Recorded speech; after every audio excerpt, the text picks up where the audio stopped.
Alright, you guys, I realized that in the last video I did not mention anything about the outdoor system like I said I would.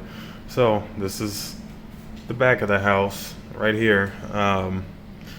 Debating on putting a speaker on a pole right up along the fence or a little bit closer to the back side of the house, or put them out in the yard. Go right back to my main Facebook page. So if you're standing on the patio, this is what it looks like. You can also put one out here on the pole, and this little ledge down here will actually keep me from even going anywhere near the pole with that being down there around the lawnmower. So I won't have to worry about hitting that at all.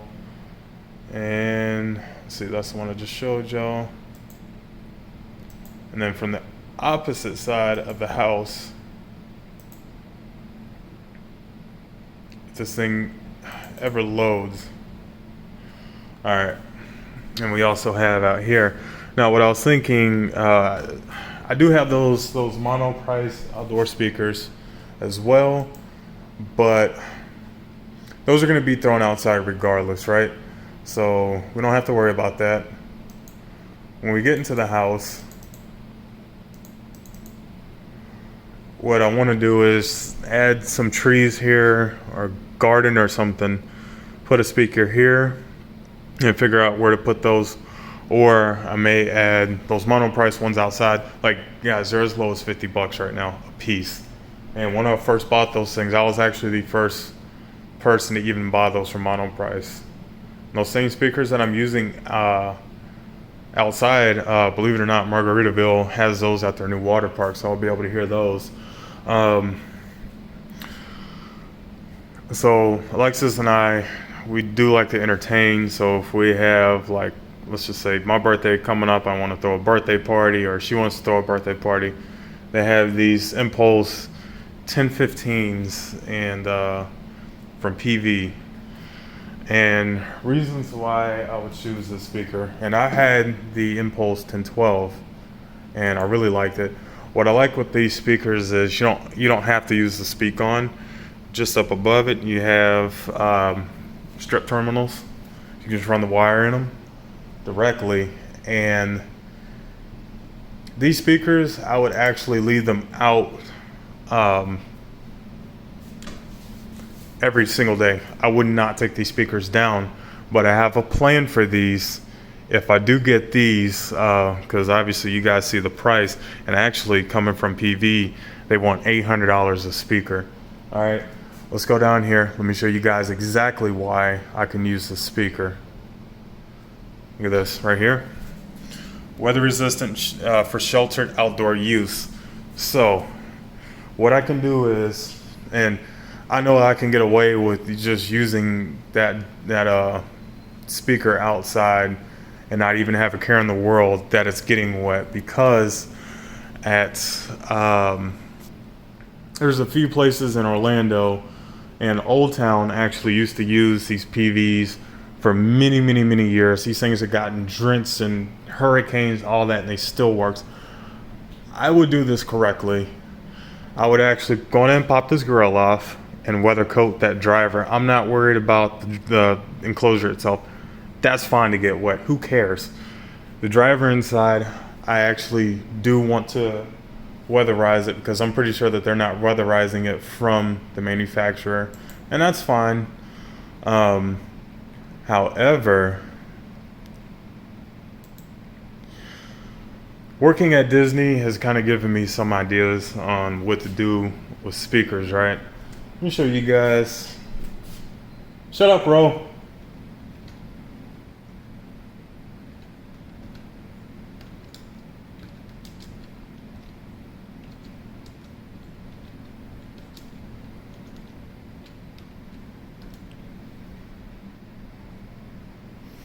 All right.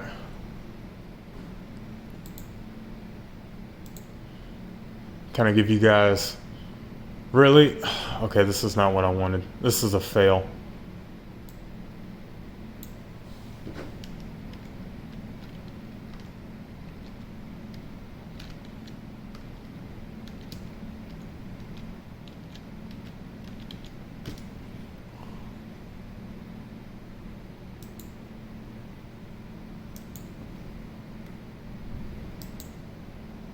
Alright, right here.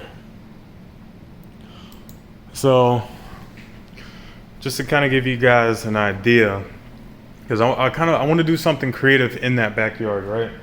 Alright. This is up here, right down Main Street, just up above the train station, okay? Right up here is the speaker behind the vent right here, and they have it blown up. Alright, let's go down. I don't know what the hell is behind there. I think it could be community or EAW. Same thing here. And show the arrow where the speaker's at. Speaker's right there. Go down some more.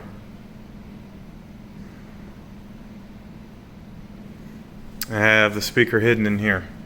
Okay? So let's go on ahead, let's get past this. Let's just get straight to the point and show you guys exactly what I'm talking about.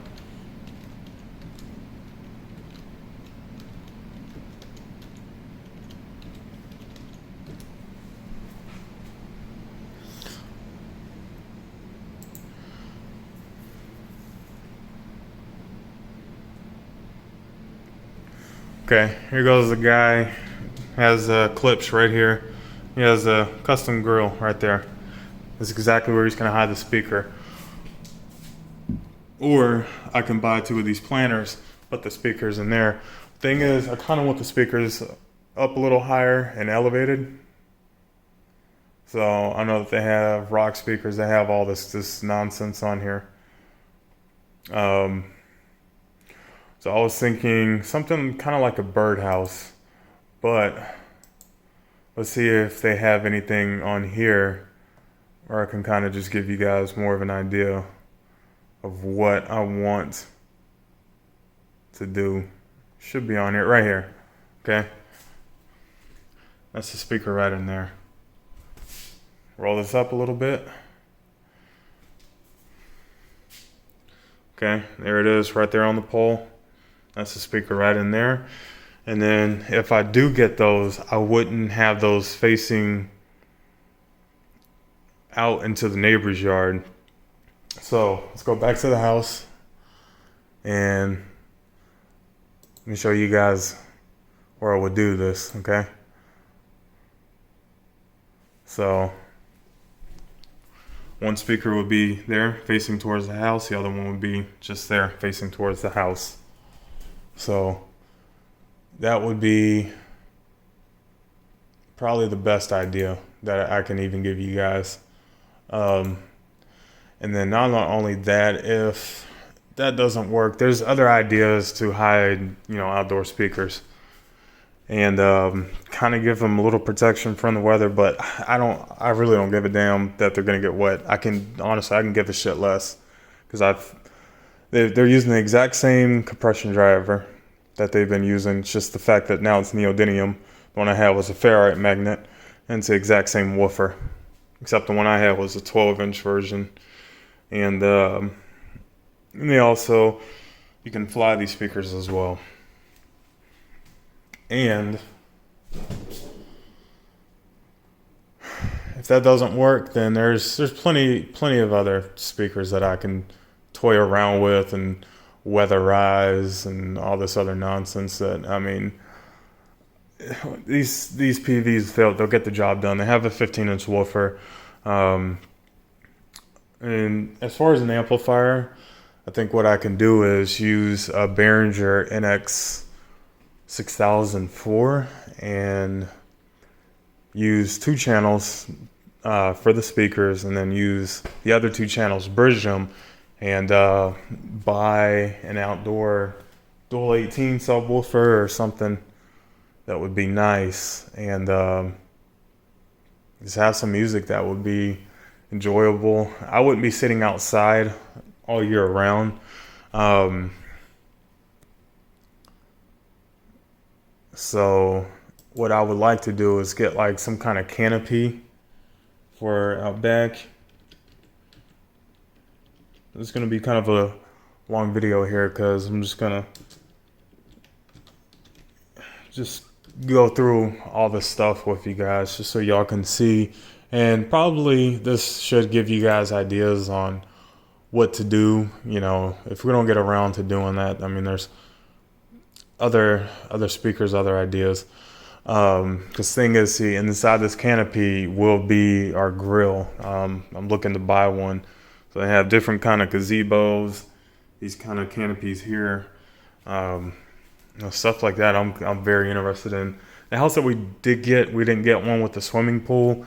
There was one house that came with the swimming pool that we were looking up. It's around the same price as the one that we're renting now, but we I think we just opted out for that house. Plus, it was a little bit further away than we cared to drive. So let's see. We covered the canopy. What else can I show you guys?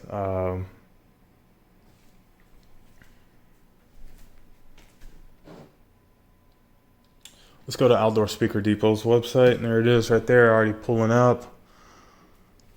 I don't want their rock speakers, but if I did, I'd probably end up buying the 8-inch versions. TIC also has some other promising looking outdoor speakers, because I've bought from TIC before and the tweeters gave out on me, and I also bought from Outdoor Speaker Depot too. After 2 years, one of the tweeters went out on me as well. And the funny thing is, I hardly ever use those speakers and never been played loud. And for a tweeter just to give out like that, that's bullshit. So let's click on outdoor speakers. This damn thing is so slow.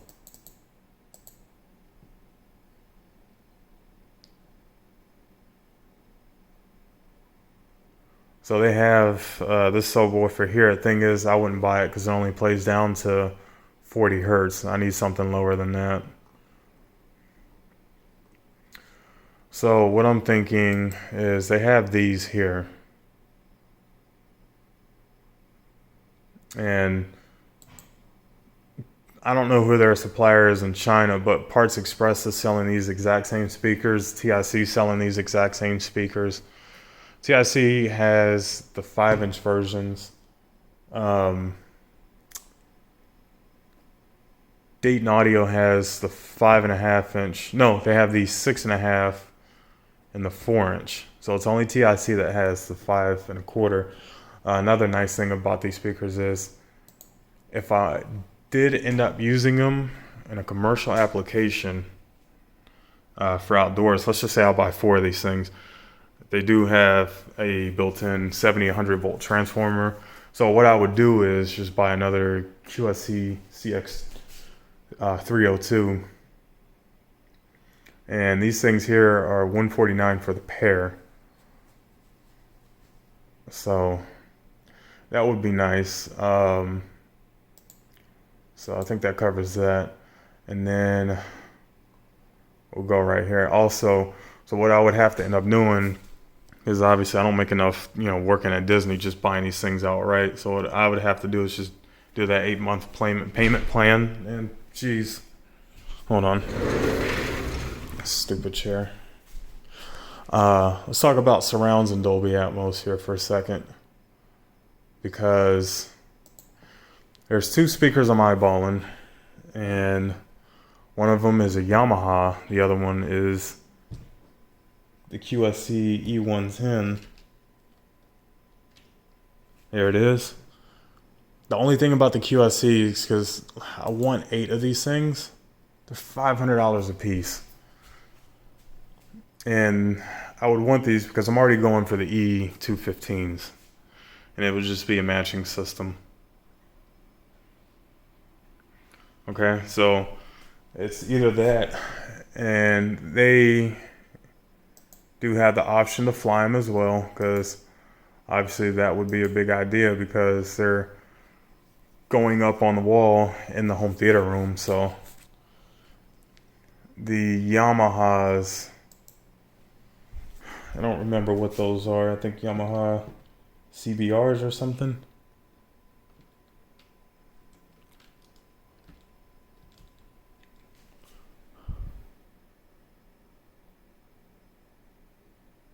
Just click on Yamaha PA speakers. And I've also been looking at floor monitors too, because they're already slanted, and you can use a floor monitor for a surround speaker as well. if you wanted to. I don't need power. I already got a powered amplifier. And so these things here are much cheaper, and they also weigh a lot less. So it would be 8 of these instead of doing the other ones, because the E110s are already just out of my price range. I couldn't do it. You know, if I was making $20 an hour, I wouldn't give a damn. But I think I'd rather start slowly and do that, because see, these here are $274, and then if we go to SoundTown's page, which are the speakers that I own in there in the bedroom, they also have some pretty promising looking speakers as well, and they have these 4-channel powered amps as well. I'm thinking I can use those outside if I didn't buy the Behringer. So it's $200 saved. Go right here. And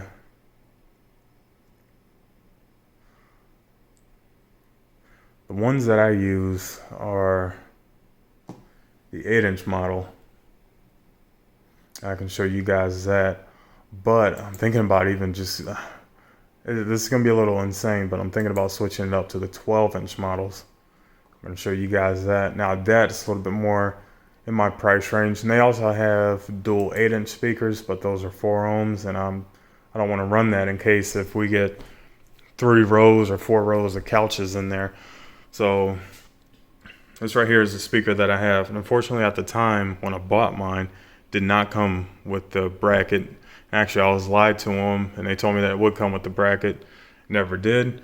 So you can get a pair of these with the brackets for just $319, and that's under $1,000. And that's my 8 speakers right there, already complete for Dolby Atmos, or step it up to the ones that I really want. And I'm actually gonna buy some of these other speakers here. I'm thinking about doing the dual 8-inch models, probably in our living room for the house, because I really like their speakers that they have to offer. They sound pretty clean.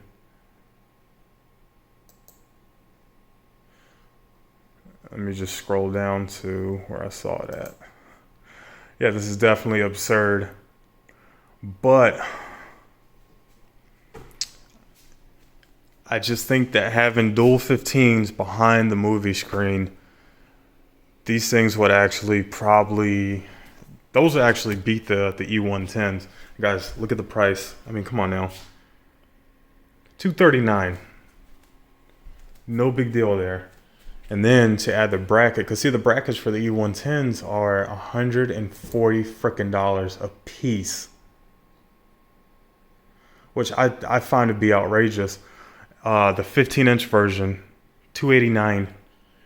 Now they do have a dual 15 right here, and that's the speaker. And the reason why I don't want to use those in the home theater is because the QSCs I know are just going to offer a better sound stage. Number one. Number two, I'm kind of picky about my compression driver size, and it's kind of important to me, especially if I want a fuller detail. Having that bigger compression driver will allow the crossover to be much deeper. This one here is crossed over at 2.5K. The QSC is crossed over at 1.8. And something else I want to talk about, guys. Don't say that, oh yeah, well these speakers are only used for live sound, you can't use those in a home theater. Bullshit. Yes, you can. And there's plenty of people that are using these. Look, there's people that are using full turbo sound systems. Okay, use whatever makes you feel happy. I like using Pro Audio speakers because it's the sound that I like. Okay, $60 for the bracket. I can probably get somebody to make me a bracket. The best thing about this is the speaker will go in this vertically instead of horizontally, so they'll just angle down like a regular normal surround speaker would. 'Cause I haven't fully debated on buying the ones from here. Now, here's the thing. If I do end up buying these, which I'm sure I probably might, what's going to end up happening is I can't use these damn things for my ceiling. Okay, I'm not putting those in somebody's ceiling. Now, when we get our own home and we get our own home theater, I'm not going to have any issues hanging those up, because when we get our home theater, it's like I told Alexis, I was just like, when we get our own home, hopefully we have some property. I want to buy a barn, and then I'm just gonna go ape shit on the theater room, right?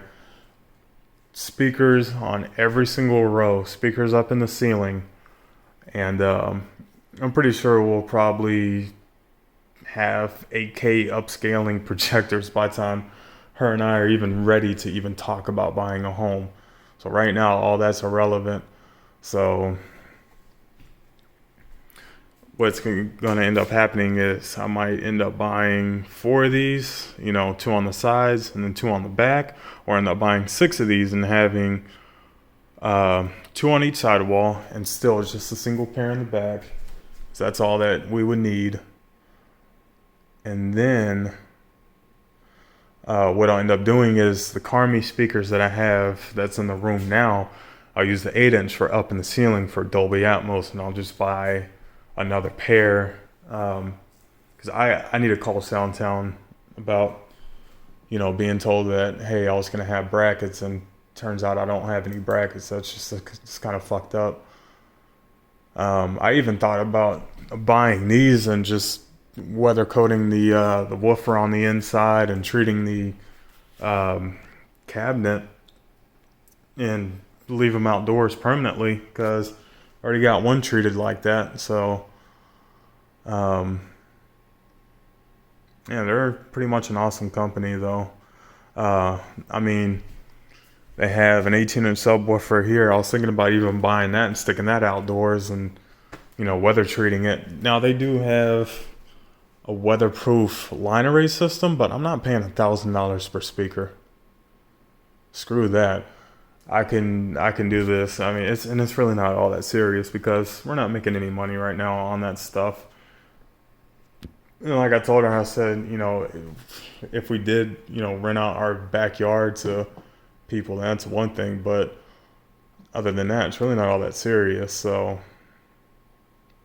well, these are just kind of ideas, things that I'm looking at. But I definitely have plans, to do things in the backyard and to do things in the home theater. But home theater comes first, backyard comes later. So one thing that I do know for sure is that when we do get these checks, that projector is the number one thing that I'm going to buy. And then I have to wait, because I did call ViewSonic earlier and they said that the projector, they don't know when that X100 is coming out. So we'll have to wait and see, guys. But yeah, they just, I don't know, kind of give me some ideas as to what to put the speakers in, and I don't know. And even this one right here is directly across the way from Pirates of the Caribbean. That one's hidden. I don't even know what the hell is in there. It could be, it's possibly a JBL Control 89, which that's something else. I hate JBL. And I used to like them. I don't like them anymore. They're not the company who they used to be. So, all right, guys. We'll see y'all in the next one.